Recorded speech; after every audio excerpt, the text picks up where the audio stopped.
Hi అండి, నేను ఉషా. ఈరోజు చామగడ్డ పులుసు చేసి చూపిస్తానండి. ఇవి 1/2 కేజీ చామగడ్డ, వీటిని ఉడకబెట్టి పొట్టు తీసి పక్కన పెట్టుకున్నాండి. దీనికి కావాల్సిన వస్తువులు: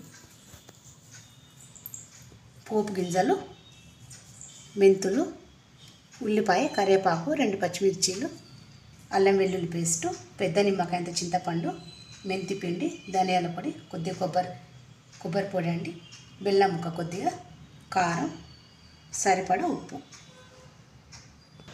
గిన్నె వేడెక్కిందండి. దీంతో 2 వేస్తున్నాను ఆయిల్.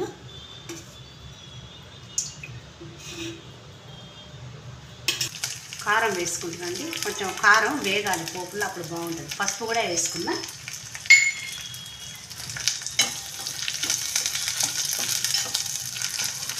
ఇప్పుడు ముక్కలు కూడా వేగాలండి.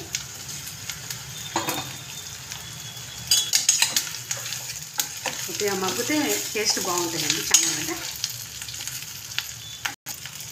మగ్గిందండి. ఇందులోకి చింతపండు పులుసు వేసుకున్నాం.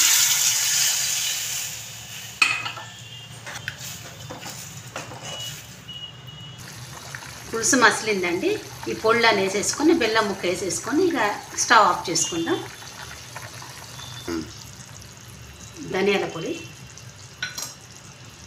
కొబ్బరి పొడి, మెంతి పిండి, బెల్లం ముక్క.